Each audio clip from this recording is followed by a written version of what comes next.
groundbreaking book titled From Scythia to Camelot, Professor Scott Littleton and Dr. Linda Malcor document step by step how King Arthur shares the same origin as the Alsatian Nart sagas. Why we think King Arthur began over in Scythia and with the Sarmatians are these parallels to the Nart sagas.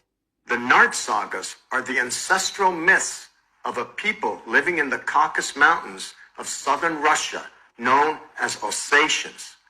These Alsatians, or Ossietes, just happen to be the last surviving descendants of the Sarmatian people. The modern Ossietes, which they form an autonomous republic within modern-day Russia, they live in north of the Caucasian Mountains, and they have been there since time immemorial. They're the descendants of Alans and Sarmatians and Scythians. So they provide the last remaining link between Indo-Europeans of the East, that is Persians, and Indo-Europeans of the West, which are Europeans. The Nart sagas of the Alsatians has a hero named Batras, or Batraj, whose story is almost identical to King Arthur's. Nobody had a good explanation for why there were so many parallels between the two groups, especially the death of Arthur and how it matches the death of Batraj. There are even some Iranian names found in the King Arthur sagas.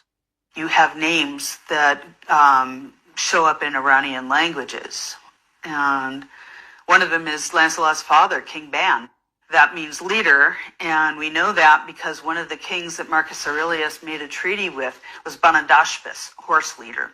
And Goar is one of the names that shows up in Iranian texts. You have Gore. And K could be linked to Khosrow.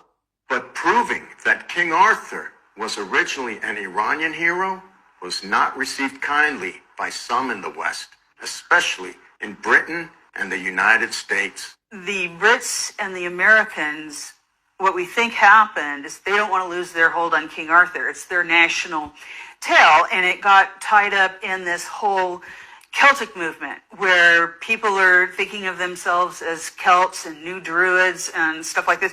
Like they've maintained this religion all along, and they haven't. It was all made up at the end of the 19th century.